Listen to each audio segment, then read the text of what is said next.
Olive தீர்க்கதரிசன ஊழியங்கள் வழங்கும் விடுதலையின் நேரம்.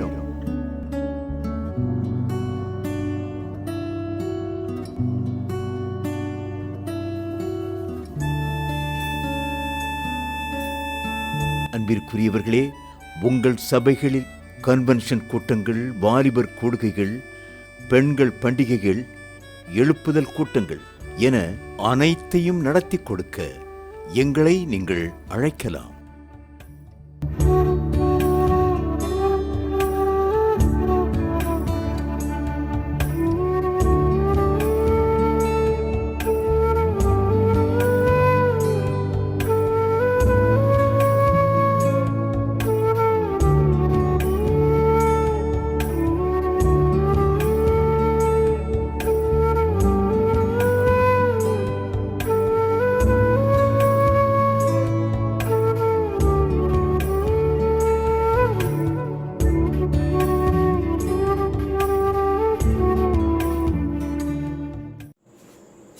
ஆண்டவராக இயேசு கிறிஸ்துவின் இனிய நாமத்தில் ஆலிவ் தீர்க்க தரிசன ஊழியங்களின் சார்பாக உங்களை வாழ்த்துவதில் பெரும் மகிழ்ச்சி அடைகிறேன். அன்புக்குரியவர்களே, நம்முடைய வாழ்வில் எத்தனையோ விருந்துகளை நாம் சாப்பிட்டு இருப்போம்.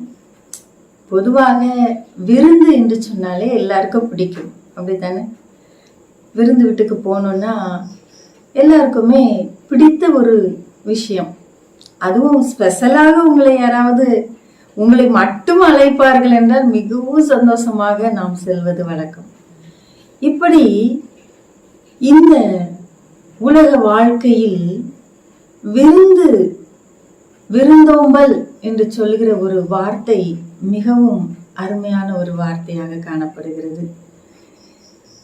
ஏதாவது ஒரு காரியம் ஆக வேண்டும் என்று சொன்னால் கூட நாம் அந்த நபருக்கு விருந்து கொடுத்து இதை எனக்காக செய்ய முடியுமா என்று சொல்லி நாம் கேட்பது வழக்கம். அப்படி பிரியமானவர்களே, தன் குடும்பத்துக்காக ஒரு விருந்து பரிமாறப்பட்டது. அந்த விருந்து நிமித்தம் அந்த குடும்பமே காக்கப்பட்டது. யார் அந்த விருந்தை செய்தது என்று பார்ப்போமா? வேறு யாருமே கிடையாது, லோத்து தான். ஆதியாகமம் 19ஆம் அதிகாரத்தில் சொல்லப்பட்டு இருக்கிறது. அதில் சோதோம் குமோரா பட்டணத்திற்கு சாயங்கால வேளையிலே 2 தூதர்களும் வந்து கொண்டிருக்கிறதை தூரத்திலே லோத்து பார்த்துவிட்டு அவர்களை மிகவும் வருந்தி அழைத்து அவர்களுக்கு அருமையான ஒரு விருந்தை ஆயத்தம் பண்ணி அவன் சாப்பிடும்படி கெஞ்சி அவர்களுக்கு அந்த விருந்தை பரிமாறினதை நாம் பார்க்கிறோம். யோசித்து பாருங்க, இந்த லோத்து இருந்த அந்த காலகட்டத்தில் மிகவும் கொடிய மனிதர்கள், அவனை சுற்றி ஒருவர் கூட நல்லவர்கள் கிடையாது. அப்படிப்பட்ட ஒரு சூழ்நிலையில் ஆபிரகாமுக்கு ஒரு குழந்தை பாக்கியமும் இல்லை. அப்பொழுது தேவன் ஈசாக்கை இந்த பூமியிலே கொண்டு வர வேண்டும் என்று ஒரு திட்டம் வைத்திருந்ததின் நிமித்தம் இந்த சோதோம் கொமோரா பட்டணத்தை கர்த்தர் அழிக்க வேண்டியதாய் போயிற்று. அப்படி அவர் அழித்தால் மாத்திரம்தான் இந்த ஈசாக்கு அந்த பாவ பூமியில் வளர முடியும் என்பது அவருக்கு தெரியும். ஏனென்றால் எவ்வளவோ பொறுமையோடு தேவன் அந்த மக்கள் மத்தியில இந்த லோத்துவை வைத்திருந்து அவன் சொல்லாமையா இருந்திருப்பான், இது பாவம், இதை செய்யக்கூடாது என்று சொல்லி. ஒரு நாளும் யாருமே லோத்துவுக்கு செவி கொடுத்ததே கிடையாது. ஆனால் லோத்துவுக்கு தெரியும், தேவன் ஒரு நாள் அல்லது ஒரு நாள் இந்த பூமியை அழித்து போடுவார் என்று சொல்லி. ஒரு பயம் மனதிற்குள் இருந்து கொண்டேதான் இருந்தது. ஆனாலும் அந்த தூதர்களை பார்த்தவுடன் அவர்களோடு அன்பாக பேசி, நிச்சயமாக நீங்க இந்த விருந்தில் கலந்து கொள்ள வேண்டும் என்று சொல்லி கொடுத்ததின் நிமித்தம் அவனுக்கு அருமையான காரியங்களை தேவன் செய்து கொடுத்தார். முதலாவது, அவனும் அவன் வீட்டாரும் காக்கப்பட்டார்கள். அவன் அந்த பாவ பூமியை விட்டு கர்த்தர் காண்பிக்கும் இடத்திற்கு போவதற்கு மனம் இல்லாமல் நின்று கொண்டிருந்தான். அப்பொழுது ஆதியாகமம் 19ஆம் அதிகாரம் 17ஆம் வசனம், வெளியே கொண்டு போய் விட்ட பின்பு, யாருதான் கொண்டு போய் விட்டாங்க? தேவதூதர்கள் தான் கொண்டு போய் விட்டாங்க. அவர்கள் விட்ட பின்பு அவர்கள் சொல்றாங்க, ஜீவன் தப்ப ஓடிப்போ, பின்னிட்டு பாராதே, இந்த சமபூமியில் எங்கும் நில்லாதே, நீ அழியாதபடிக்கு மலைக்கு ஓடிப்போ. முதலாவது காரியம், ஜீவன் தப்ப ஓடிப்போ என்று ஒரு வார்த்தையை அவர்கள் அவனுக்கு சொல்லுவதை நாம் பார்க்கிறோம். அருமையானவர்களே, இந்த உலக வாழ்க்கையில் நாம் வாழ்ந்து கொண்டிருக்கிறோம். நம்முடைய ஜீவனை தப்புவித்துக் கொள்ள நாம் ஓட அவசியம் காணப்படுகிறது. நாம் எப்படிப்பட்ட ஓட்டத்தை ஓடுகிறோம் என்பது மிக மிக முக்கியம். ஆவிக்குரிய வாழ்க்கையில் நாம் இருக்கிறோமா, கர்த்தரோடு ஓடுகிறோமாங்கிறது தான் முக்கியம். பாவத்தோடு நாம் ஓடிக்கொண்டு இருப்போமானால் அதிக சாபத்தை நாம் வாங்கிக் கொள்வோம், ஒன்றுமே செய்ய முடியாது. நம்முடைய ஜீவனை தப்புவித்துக் கொள்ள இந்த பாவத்தை விட்டு ஓடிப்போ. புரிகிறதா? பாவத்தை விட்டு ஓடிப்போ. ஜீவன் தப்ப பாவத்தை விட்டு ஓடிப்போ. ஆனால் நாம் இன்றைக்கு பாவத்தை தண்ணி போல பருகி கொண்டு இதிலே ஒன்றும் தப்பில்லை, இது எல்லாரும் செய்கிற ஒன்றுதான் என்று நினைத்து கொண்டு இருக்கிறோம் இல்லையா? கர்த்தர் அறிவிருக்கிற காரியங்களை உள்ளங்கையில் வைத்து நாம் பார்த்து கொண்டு மகிழ்ந்து கொண்டு இருக்கிறோம். அன்பான மகளே, மகனே, நீங்களும் கூட இன்றைக்கு உள்ளங்கையில் பாவத்தை செய்து கொண்டு இருக்கிறீர்கள். அது எப்படி என்று யோசிக்கிறீர்களா? எல்லார் வீட்லயும் செல்போன் ஒண்ணு இருக்குது. அதை நாம் எப்படி பயன்படுத்துகிறோம்? தேவையில்லாத காரியங்களை கேட்பதற்கு, தேவையில்லாத காரியங்களை பார்ப்பதற்கு பயன்படுத்தி கொண்டிருக்கிறோம். நம் ஜீவனை தப்புவிக்கவே முடியாது, நம் ஜீவனை இழந்து போகும். அதனாலதான் இந்த உலகத்தார் அல்ல, இயேசு கிறிஸ்து சொன்ன ஒரு வார்த்தை பார்த்தீங்களா, நான் இந்த உலகத்தார் அல்லாதது போல நீங்களும் இந்த உலகத்தார் அல்ல என்று அவர் திட்டமும் தெளிவுமா சொல்லி இருக்கிறார். இரண்டாவதாக, பின்னிட்டு பாராதே. ஒருபோதும் நாம முன் வச்ச கால பின்னால வச்சிடவே கூடாது. சரியா? நாம் கர்த்தரே, அவரே தெய்வம் என்றும் அவர் மூலமாக நமக்கு ரட்சிப்பு என்றும் பரலோகம் உண்டு என்பதையும் அவர் மூலமாய் நித்திய ஜீவனை நாம் பெற்றுக்கொள்கிறோம் என்பதையும் நாம் அறிந்திருக்கிறோம், ரட்சிக்கப்பட்டு இருக்கிறோம், ஞானஸ்நானம் எடுத்திருக்கிறோம். ஆனால் பின்னிட்டு பார்க்கிற ஒரு அனுபவத்திற்குள்ளே இன்றைக்கு நாம் போய்கொண்டு இருக்கிறோமே, ஏன்? அருமையானவர்களே, ஒரு சகோதரி தேவையில்லாத ஒரு சில இடங்களுக்கு போக வேண்டிய ஒரு சூழ்நிலை அவர்களுக்கு ஏற்பட்டது. அப்பொழுது அங்க கூட இருந்தவர்கள், நீங்க ஆண்டவருடைய பிள்ளை மாதிரி தெரியுது, நீங்க ஏன் இந்த இடத்திற்கு வந்தீர்கள் என்று கேட்டார்கள். அப்பொழுது அந்த சகோதரி, நான் ஆண்டவருடைய பிள்ளைதான், ஆனால் இவர்களோ கர்த்தருடைய ஊழியத்தை செய்கிறார்கள், இவர்களும் இந்த இடத்துக்கு வந்திருக்கிறார்கள், அப்ப நான் என்ன பண்றது? என்னை கூட்டிட்டு வந்ததே அவங்கதான் அப்படின்னு சொல்லி அவங்க சொல்றத கேட்டாங்க. அன்பானவர்களே, கர்த்தரிடத்தில் நாம் வந்து விட்டால் கர்த்தரை மாத்திரம்தான் நாம் பார்க்க வேண்டும், கர்த்தரை மாத்திரம்தான் நாம் நேசிக்க வேண்டும், அதுக்கான வழிகளை தான் நாம் பின்பற்ற வேண்டும். பின்னிட்டு பார்க்கிற ஒரு அனுபவம் வேண்டாம். இந்த லோத்துவினுடைய மனைவியிடத்தில் சொல்லப்பட்ட ஒரு வார்த்தை, உன் ஜீவன் தப்ப ஓடிப்போ, உன் ஜீவனை தப்ப வைத்துக்கொள். இங்கே இவள் செய்த ஒரு காரியம், பின்னிட்டு பார்த்து உப்பு தூணாக போனாள். பின்னிட்டு பார்க்கிற ஒரு அனுபவம் யார் யாருக்கு வருகிறதோ அவர்களால முன்னால போகவே முடியாது. நாய் தான் கக்கினதை தின்னும், அது போல நாமும் என்ன செய்யக்கூடாது? சாப்பிடக்கூடாது. அருமையான ஒரு சகோதரிக்கு ஜெபித்து கொண்டிருக்கும் பொழுது தேவன் வெளிப்படுத்தினார், இவள் தேவையில்லாத ஒரு மந்திரவாதியிடம் அடிக்கடி போகிறாள் என்று சொல்லி. அந்த மந்திரவாதியை பேர் சொல்லி, இந்த மந்திரவாதியிடம் நீங்கள் அடிக்கடி போகிறீர்களா என்று கேட்டேன். அவர்கள் சொன்னார்கள், ஆம், நான் போகிறேன். பின்ன எதுக்காக என்கிட்ட வந்து ஜெபிக்க வந்தீங்க என்று சொல்லி கேட்டேன். இல்ல, அங்க போனா அவர் ஒரு மாதிரி சொல்றாரு, நீங்க ஒரு மாதிரி சொல்றீங்க, எது கரெக்டுன்னு பாக்குறதுக்காக இங்கேயும் அங்கேயும் மாறி மாறி போய்கிட்டே இருப்பேன் என்று சொன்னாங்க. அன்பானவர்களே, தேவையில்லை. பின்னிட்டு பார்க்கிற ஒரு அனுபவம் நமக்கு வேண்டியதில்லை. கர்த்தர் நமக்கு எல்லா ஞானத்தையும் கொடுத்து இருக்கிறார்.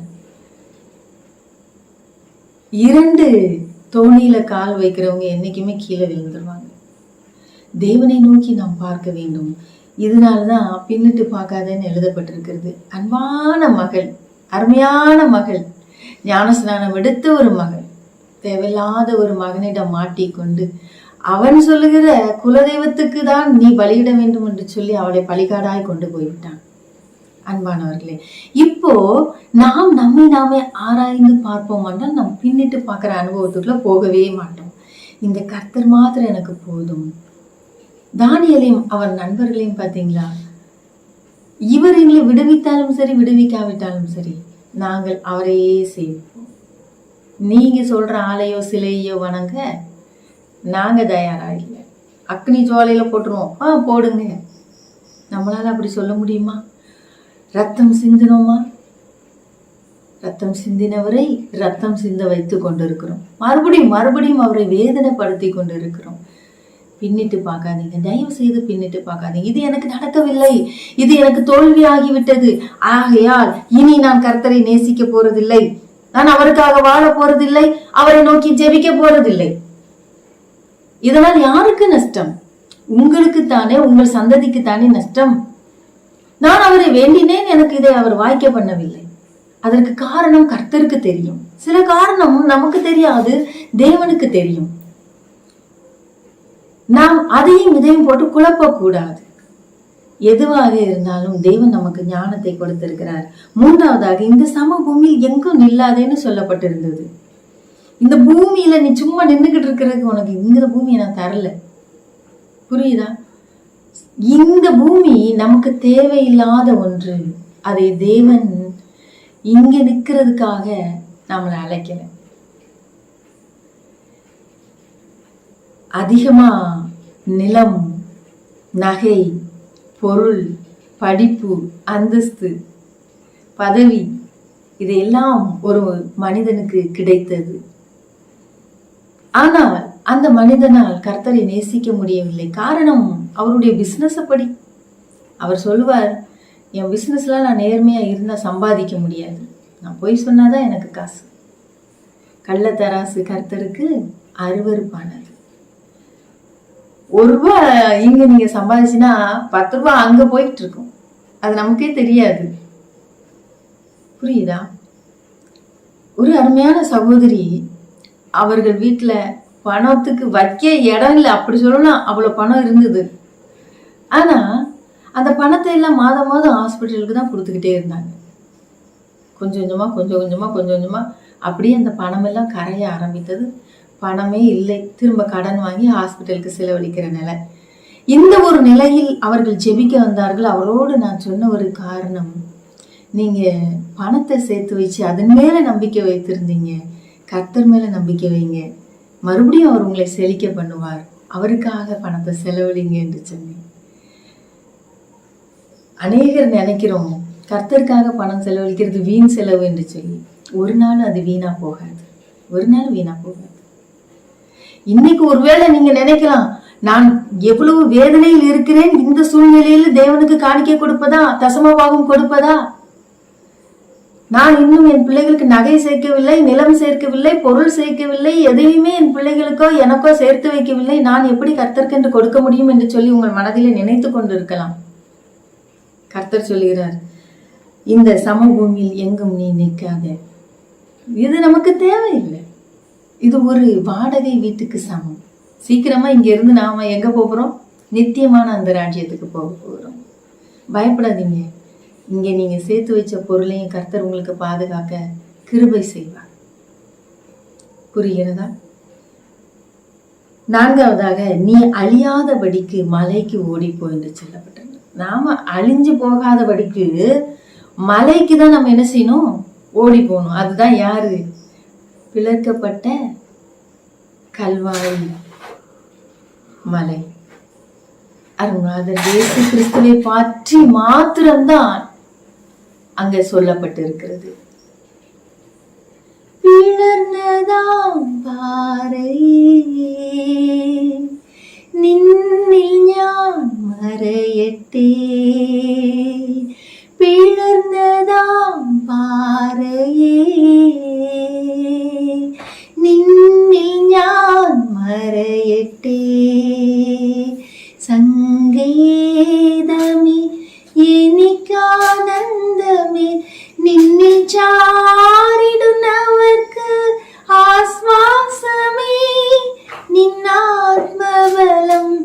എനിക്കാനന്ദമേ പിളർന്നതാം പാറയേ നിന്നിൽ ഞാൻ മറയട്ടെ പിളർന്നതാം പാറയേ നിന്നിൽ ഞാൻ மறையட்டே. அருமையானவர்களே, அந்த பிளக்கப்பட்ட கண்மலையின் மீது நாம் நம்பிக்கை வைப்போம். அவர் மாத்திரம்தான் நம்மை காப்பாற்ற முடியும். தன் குடும்பத்துக்காக விருந்து பண்ணின லோத்துவை நினைத்து கொள்ளுங்கள். பின்னிட்டு பார்த்த அவன் மனைவி உப்பு தூணானதையும் நினைத்து கொள்ளுங்கள். இனி எந்த ஒரு சூழ்நிலையிலும் அந்த பாவத்தை நாம் செய்யக்கூடாது. இரண்டாவதாக, தன் இனத்தையே காத்த ஒரு விருந்து. தன் இனத்தையே காத்த ஒரு விருந்து. அது யார் செய்தா உங்களுக்கு நல்லா தெரியும். எஸ்தர் அந்த விருந்தை துஷ்ட ஆமானுக்கும் அவள் கணவராகிய ராஜாவுக்கும் கொடுத்தாள். முதல் நாள் விருந்தில் இருவரும் வந்தார்கள். அருமையான ஒரு விருந்து, அருமையான சாப்பாடு, சூப்பர். ராஜா கேட்கிறாரு, எஸ்தர் ராஜாத்தி, இந்த அருமையான விருந்து எனக்கு கொடுத்துருக்க, உனக்கு என்ன வேணும்? ஆஸ்தியில் பாதி வேணாலும் கேள், நான் தரேன்னாரு. அவ ஒண்ணுமே கேட்கல. நாளைக்கு ஒரு விருந்து இருக்கு, அதுக்கு வாங்கன்னா. அதற்கிடையில் இந்த துஷ்ட ஆமான் அவன் துஷ்டத்தனத்தை விடவே இல்லை. மொர்தெகாய்க்காக அழகான ஒரு தூக்கு மரத்தை உண்டாக்குறாங்க. எப்படியாவது மொர்தெகாயை அந்த தூக்கு மரத்துல போட்டுருணும்னு சொல்லி. இங்கே ராத்திரி ராஜாவுக்கு தூக்கமே வரல. உங்களை உயர்த்தணும்னா சிலருக்கு தூக்கத்தை கர்த்தர் வரவிடவே மாட்டார். உங்கள்கிட்ட பணத்தை வாங்கிட்டு ஏமாத்திட்டு போயிட்டாங்களா, அவங்களுக்கு தூக்கமே வராது. உங்களை நிம்மதியை இருக்க விட மாட்டேங்களா, அவங்களுக்கு தூக்கமே வராது. உங்களை வேதனைப்படுத்துறாங்களா, அவங்களுக்கு தூக்கம் வராது. சிலரை உயர்த்த சிலருக்கு தூக்கத்தை கடுப்பா இருக்கிறது. அப்படி அந்த தூக்கத்தை கெடுத்து அன்னைக்கு வெளிப்பட்டதுதான் மொர்தெகாய் இந்த ராஜாவினுடைய உயிரை காப்பாற்றினான் என்று. இந்த மொர்தெகாய்க்கு ஏதாவது செய்தோமா? ஒண்ணுமே செய்யவில்லை. ஏதாவது செய்ய வேண்டுமே. அப்பொழுதுதான் இவர் அங்க தூக்கு மரத்தை ரெடி பண்ணி வச்சுட்டு அப்படி ஜம்முன்னு வந்துகிட்டு இருக்கிறாரு. சரியா? எப்படி ரொம்ப பெருமையா? யார் அந்த முற்றத்துல உலாவுறது? ஐயா, நான் தான். வாயா, ராஜா கணம் பண்ண விரும்புகிற மனிதனுக்கு எப்படியெல்லாம் செய்யலான்னு நீ ஒரு ஐடியா வச்சிருந்த, எனக்கு சொல்றியா? ராஜா கேட்க இவரும் சொல்லி எடுத்து விடுறாரு. ராஜா கணம் பண்ண விரும்புகிற மனுஷன் என்னைய தவிர வேற யாரும் இருக்க போறா? நான் தான் அப்படின்னு சொல்லி நினைச்சுக்கிட்டு இப்படி வரணும் அப்படி வரணும், ராஜவஸ்திரம் கொடுக்க, ராஜ முடி கொடுக்க, ராஜா போற குதிரையை கொடுக்கணும், எல்லாத்தையும் கொடுக்கணும், காணா வரைக்கும் ஒரு நபரை பக்கத்துல உட்கார வச்சு இவர் இப்படியாக கனம் பண்ணப்படுவார், ராஜா கனம் பண்ண விரும்புகிற மனிதனுக்கு இப்படியாக செய்யப்படும் சொல்லிக்கிட்டே கூவிக்கிட்டே தெருவா போகணும்ட்டான். முடிஞ்சா? இப்படிதான் யார் ஒருவர் உங்களை அழிக்க வேண்டும் என்று நினைக்கிறார்களோ அவர்கள் வாயாலே உங்களை புகழும்படி தெய்வம் செய்வார். கட்டாயம் நடக்கும். சந்தேகப்படுறீங்களா? விசுவாசிங்க. சந்தேகத்துல அப்படி தூக்கி போடுங்க. இன்னைக்கு நடக்கலன்னா எனக்கு போன் பண்ணுங்க. விசுவாசத்தோடு நீங்க இதை கேட்டீங்கன்னா கட்டாயம் கர்த்தர் உங்களுக்கு செய்வார். உங்களுக்கு செய்ய யாருக்கு செய்ய போறாரு? கர்த்தருக்காக நீங்க எல்லாத்தையும் செய்தீங்கன்னா, இதுவரைக்கும் நீங்க செய்தது தேவனுக்காகன்னா, கர்த்தருக்காக செய்த நன்மையை கர்த்தர் மறப்பாரா? மறக்கவே மாட்டாரு. அவர் மறக்கிற தேவன் அல்ல. யார் ஒருவர் உன்னை வெறுத்தார்களோ அவர்கள் உன் பட்சத்தில் வருவாங்க. அவர்களே உன்னை புகழ்ந்து பேசுவார்கள். அவர்களே உன்னை ஆசனத்தில் உட்கார வைப்பார்கள். போதுமா? அப்படிதான் இங்க நடந்துட்டு. இவனுக்கு வெக்கம் தாங்க முடியல. அடாடாடாடாடா, இது எல்லாத்தையும் போய் மொர்தெகாய்க்கு செய்யன்னு சொல்லவும் நிம்மதி இல்லாம போயிருச்சு. ஏன் எதிரி? நான் அவனுக்கு தூக்கு மரத்தை ரெடி பண்ணி வச்சுட்டு வந்திருக்கேன். இவர் என்னடான்னா இவரை கொண்டு போய் இத்தனை வஸ்திரத்தையும் போட்டு எல்லாத்தையும் போட்டு என்னுடைய எல்லாத்தையும் அவனுக்கு அலங்கரிச்சு காணா குறைக்கு ராஜா ஏறுற வாகனத்தையும் கொண்டு போய் கொடுத்து தெருவா என்னையே சொல்ல விட்டுட்டாரு. அடாடா, இப்படி மாட்டிக்கிட்டேனேன்னு சொல்லிட்டு வருத்தம் தாங்க முடியாத வருத்தம், வெட்கம். நீ வெட்கப்பட்ட இடத்துல தேவன் உன் தலையை உயர்த்துவார். இந்த இடத்துல எனக்கு வெக்கம், கண்ணீர், பாடு, நான் வெக்கத்தோடு வந்தேன். அப்படின்னு நினைச்சிட்டு இருக்கீங்களா? கர்த்தர் இன்னைக்கு சொல்றாரு, கேட்டுக்கோங்க. தீர்க்க தரிசனமா சொல்றேன். எந்த இடத்துல என் அன்பு மகளை நீ வைக்கப்பட்டீங்களோ அந்த இடத்துல உங்களை உயர்த்துவாரு. என் அன்பு மகனே, எந்த இடத்துல நீங்க வைக்கப்பட்டீங்களோ அதே இடத்துல நீங்க மறுபடியும் போய் ஜம்முன்னு இறங்க தான் போறீங்க, நிக்க தான் போறீங்க. தேவன் உங்களை கொண்டு போகத்தான் போறாரு. சரியா? சில வருடங்கள் ஆகலாம், சில நாட்கள் ஆகலாம். ஆனா கர்த்தர் செய்ய நினைத்தது ஒருபோதும் தடைபடாது. இந்த எஸ்தர் 2வது நாளா விருந்து கொடுத்துக்கிட்டு இருக்கிறா. விருந்தின் முடிவிலே ராஜா கேட்கிறாரு, என்னம்மா உனக்கு வேணும்ட்டு. அழகா சொல்றா, என் வேண்டுதலுக்கு என் ஜீவனும் என் மண்டாட்டுக்கு என் ஜனங்களும் எனக்கு கட்டளையிடப்படுவதாக. பாருங்க, விருந்து கொடுக்கறது எவ்வளவு பெரிய ஆசீர்வாதம். எத்தனை பேருக்கு விருந்து கொடுத்துட்டு இருக்கிறீங்க? விருந்து கொடுத்து குளத்தையும் இனத்தையும் காப்பாத்திட்டா. அல்லேலூயா, சூப்பர். ஐடியா எவ்வளவு அழகா வந்திருக்கு பாத்தீங்களா? ராஜாவுக்கு ஏற்படும் நஷ்டத்தை யாரு பாப்பான்னு கேட்டா. அப்படி யாரு எனக்கு நஷ்டத்தை உண்டாக்குறா? யாரு? இந்த துஷ்ட ஆமான். அதுலயும் இவன் நினைச்சான், இந்த அம்மா காலில் விழுந்தா நமக்கு ஏதாவது ஒரு ரெக்கமெண்ட் கிடைக்கும் நினைச்சிட்டு வந்து விழுந்தான். அங்க தப்பான ஒரு முடிவு வந்தது. அப்பயே அவனை மூடி போட்டு எந்த தூக்கு மரத்தை, எந்த முருதைகாய கொள்ளணும்னு நினைச்சிட்டு அவன் செஞ்சானோ அதே மரத்துல இவனை தூக்கி போட்டாங்க. எந்த வீட்டை அவன் அலங்கரிச்சு கட்டினானோ அந்த வீட்டை எஸ்தருக்கு கொடுத்தாங்க. என்னம்மா, எல்லாத்தையும் என்கிட்ட இருந்து எடுத்துக்கிட்டாங்க. என் பொருளெல்லாம் போச்சு, என் நகையெல்லாம் போச்சு, என் நிலெல்லாம் போச்சு, என் பணத்தை எடுத்துக்கிட்டாங்க. எங்க போயிட முடியும்? எங்கேயும் போக முடியாது. தேவன் அதை திரும்ப உங்களுக்கு தருவார். நிச்சயமாக அதை உங்களுக்கே கொடுப்பார். இனி கவலைப்பட வேண்டிய அவசியமே இல்லை. நீங்க ஒண்ணு மாத்திரம் செய்யுங்க, கர்த்தரை நோக்கி பாருங்க. 3வதாக, உலக மீட்புக்காக ஒரு விருந்து. தன் குடும்பத்துக்காக, தன் இனத்துக்காக, உலக மீட்புக்காக ஒரு விருந்து. ஏசாயா தீர்க்கதரிசியின் புஸ்தகம் 25ஆம் அதிகாரம் 6ஆம் வசனம், சேனைகளின் கர்த்தர் இந்த மலையிலே சகல ஜனங்களுக்கும் ஒரு விருந்தை ஆயத்தப்படுத்துவார். கொழுமையான பதார்த்தங்களும் பழமையான திராட்சை ரசமும் ஊனும் நிலமுள்ள பதார்த்தங்களும் தெளிந்த பழமையான திராட்சை ரசமும் நிறைந்த விருந்தாகும். ஐயோ, இந்த வாசிக்க இந்த உள்ளம் அப்படியே உடைக்கப்பட்டது. பிரியமானவர்களே, யோசித்து பாருங்க. கொழுமையான பதார்த்தம், பழமையான திராட்சை ரசம், ஊனும் நிலமுள்ள பதார்த்தம், தெளிந்த பழமையான திராட்சை ரசம், நிறைந்த ஒரு விருந்து. அதைத்தான் அவர் நமக்கு கொடுத்தார். அவர் தன்னுடைய சரீரத்தையே நமக்காக கொடுத்தார். இப்படிப்பட்ட ஒரு விருந்து எங்கேயாவது நம்ம பார்த்திருப்போமா? எங்க அப்பா கொடுத்தாங்க. இன்றைக்கு நீங்க இந்த விருந்தை சாப்பிட்டா மட்டும்தான் அவரோடு பங்குன்னு அவர் சொல்லிட்டாரு. சரியா? அவர் சொல்றாரு, நான் கொடுக்கும் அப்பம் உலகத்தின் ஜீவனுக்காக நான் கொடுக்கும் என் மாம்சமே. அவருடைய மாம்சத்தையும் இரத்தத்தையும் பானம் பண்ணுகிற ஒருவர் மாத்திரம்தான் அவரோடு ஐக்கியம் வைக்க முடியும். அவரோடு கூட அந்த ராஜ்யத்திலே சந்தோஷமாக வாழ முடியும். ஆம் பிரியமானவர்களே, இந்த அப்பத்தை புசிக்கிறவனும் என்றைக்கும் பிழைப்பான். எவ்வளவு ஒரு வேதனைக்குரிய விஷயம். தேவன் சொன்ன ஒரு வார்த்தை மறந்து போக வேண்டாம். லோகத்தில் கஷ்டமுண்டு, இந்நாள் ஜெயிச்சவன் கூட உண்டு. லோகத்தில் கஷ்டமுண்டு, இந்நாள் ஜெயிச்சவன் கூட உண்டு.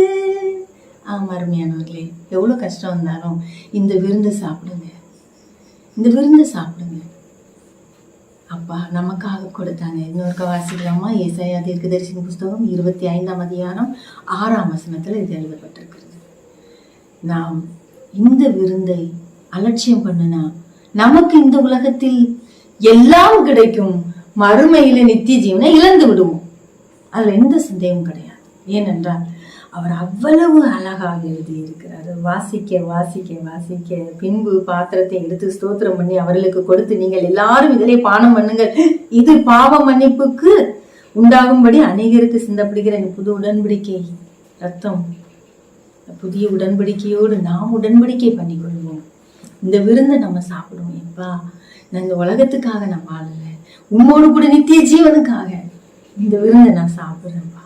இந்த விருந்தை சாப்பிட்ட யாருமே இந்த பாவ விருந்துக்குள்ள போக கூடாது. தேவையில்லாத இடத்துக்கு நீங்க போக கூடாது. தேவையில்லாத மனிதர்களோடு நிக்க கூடாது. தேவன் அதிகரிக்கிற காரியம் ஒன்று விக்கிரக ஆராதனை, விபச்சாரம், வேசித்தனம். மறந்து போக வேண்டாம். ஆடம்பரமான வாழ்க்கை, இதையும் ஆண்டவர் வெறுக்கிறார். தேவைக்கு அதிகமான பொருட்களையும் நிலங்களையும் பணங்களையும் நகைகளையும் சேர்த்து வைக்கிறவர்களுக்கு நிச்சயமாக மரண தண்டனை. உலகம் நம்மை இன்றைக்கு புகழும், சந்தோஷமா தெரியும். ஃபாதர் பெர்க்மன் செய்ய அழகான ஒரு பாட்டு எழுதுறான். வசந்தி வந்தால் பயன்படுத்து சுவிசேஷம் சொல்வதற்கு. நீங்க எதை சொல்லிட்டு இருக்கிறீங்க? மேலும் மேலும் வட்டிக்கு உங்க பணத்தை கொடுத்துட்டு இருக்கிறீங்களா? யோசித்துக் கொள்ளுங்க. இன்னைக்கு இந்த விருந்தை நாம விருந்தா ஏற்றுக்கொள்வோம். கர்த்தருடைய கரத்துல நம்ம ஒரு ஜெபம் பண்ணுவோமா? அன்பின் பரலோக பிதாவே, இந்த 3 விருந்தை குறித்து நாங்கள் பார்த்தோம் அப்பா. தன்னுடைய குடும்பத்துக்காக கொடுக்கப்பட்டது, குடும்பத்தையே ரட்சித்துக் கொண்டது. தன்னுடைய இனத்துக்காக கொடுக்கப்பட்டது, அந்த இனத்தையே ரட்சித்துக் கொண்டது. அருள்நாதர் இயேசு கிறிஸ்து எனக்காக தம்முடைய ஜீவனையே கொடுத்தாரப்பா. பிக்கப்பட்ட அந்த சரீரத்தையும் அந்த இரத்தத்தையும் நாங்கள் பானம் பண்ணவில்லை என்றால் எங்களுக்கு அவரோடு ஐக்கியம் கிடையாது என்று சொன்னீரே ஏசப்பா. இதை பார்த்து கொண்டு இதை கேட்டுக்கொண்டு இருக்கிற ஒவ்வொரு பிள்ளைகளுக்காக ஜெபிக்கிறேன். பின்னிட்டு பார்த்து விட்டேனே, என் மனம் இப்படி போய்விட்டதே, என் வாழ்க்கை இப்படி நஷ்டமாகிவிட்டது என்று நினைத்து கொண்டிருக்கிற அன்பு பிள்ளைகளே, கர்த்தருடைய கரம் உங்களை தொடுகிறது. முடிந்தது துக்க நாட்கள். இன்றைக்கு இயேசுவின் ரத்தத்தையும் அவருடைய சரீரத்தையும் நீங்க உணவாக உண்டு கொள்ளுங்கள். அவர் கொடுக்கும் ஜீவனை பெற்றுக் கொள்ளுங்கள். அவருக்காக ஜீவனோடு வாழ்ந்து அந்த நித்திய ஜீவனை நீங்கள் பெற்றுக் கொள்ளுங்கள். கர்த்தர் உங்களோடு கூட இருக்கிறார். கர்த்தர் உங்களோடு கூட இருக்கிறார். மகாலட்சுமி, தேவன் உன்னை ஆசீர்வதிக்கிறேன் என்று சொல்லுகிறார். உன் பிள்ளையின் கட்டை தேவன் கட்டவிழ்க்கிறார். வாய் பேச முடியாமல், கால் நடக்க முடியாமல் போன உன்னுடைய குழந்தைக்காக நின்று கொண்டு இருக்கிறீங்க. கர்த்தர் இந்த நாள் அந்த கட்டுகளை கட்டவிழ்த்தேன் என்று சொல்லுகிறார். ஹாஸ்பிட்டல்ல பிரசவ வேதனை பட்டு கொண்டிருக்கிற பிள்ளைக்காக ஜெபித்து கொண்டு இருக்கிற மரகதம், தேவன் சுகப்பிரசவத்தை கட்டளையிடுவேன் என்று வாக்கு கொடுக்கிறார். பொல்லாத பிசாசின் பிடியில் சிக்கிவிட்டு உன் கணவருக்காக ஜெபித்து கொண்டிருக்கிற மேரி மேக்டலின், உங்களையும் கூட கர்த்தர் சந்திக்கிறார். இந்த நேரத்துல அந்த கணவரை மாற்றுறேன்னு சொல்றாரு. பிரபு, உங்களுடைய காரியத்தை தேவன் பொறுப்படுத்திக் கொண்டேன் என்று சொல்லுகிறார். இன்னைக்கு நிறைய பேர் தேவனிடத்துல ஒப்பு கொடுத்து ஜெபித்து கொண்டிருக்கிறீங்க. அப்பா, எனக்காக விருந்தாக நீங்க வந்தீங்க, அதை நான் மறக்க மாட்டேன், நான் சாப்பிட்டு ஜீவனை பெற்றுக்கொள்வேன். ஒப்பு கொடுத்த ஒவ்வொருவரையும் கர்த்தர் ஆசீர்வதித்து காத்து இந்த நாள் முதல் உங்களுக்கு ஆசீர்வாதத்தை கட்டளையிடுவார். அப்பா, இந்த பிள்ளைகளை ஆசீர்வதிக்கிறேன். பொல்லாத சத்துருவை இயேசுவின் நாமத்தில் இவர்கள் மீது இருக்கிறவன் கையை எடு என்று கட்டளையிடுகிறேன். இன்றைக்கு விடுதலையாக்குகிறேன். சுகத்தை கட்டளையிடுறேன். குடும்பத்தில் நிம்மதி சமாதானம் உண்டாகட்டும். பிள்ளைகளுடைய வாழ்க்கை எல்லாம் செழிக்கட்டும். வர வேண்டிய பணம் வரட்டும். திருமண காரியம் தடை மாறட்டும். குழந்தை பாக்கியம் உண்டாகட்டும். வீடு கட்டப்படட்டும். வியாதி மறையட்டும். இயேசுவின் நாமத்தில் நிம்மதி சமாதானம் உண்டாகட்டும். இயேசுவின் நாமத்தில் ஜெபிக்கிறோம் நல்ல பிதாவே. ஆமீன், ஆமீன். அன்பானவர்களே, எங்களோடு தொடர்பு கொள்ளுங்கள். தொடர்ந்து உங்களுக்காக நாங்கள் ஜெபிக்க ஆயத்தமாக இருக்கிறோம். ஆமீன். அல்லேலூயா. அன்பிற்குரியவர்களே, உங்கள் விடுதலைக்காக ஜெபிக்க நாங்கள் ஆயத்தமாக இருக்கிறோம். எங்களுடைய முகவரி: சகோதரி ஆலிவ் அம்மா, செல்போன் எண் 9384344115.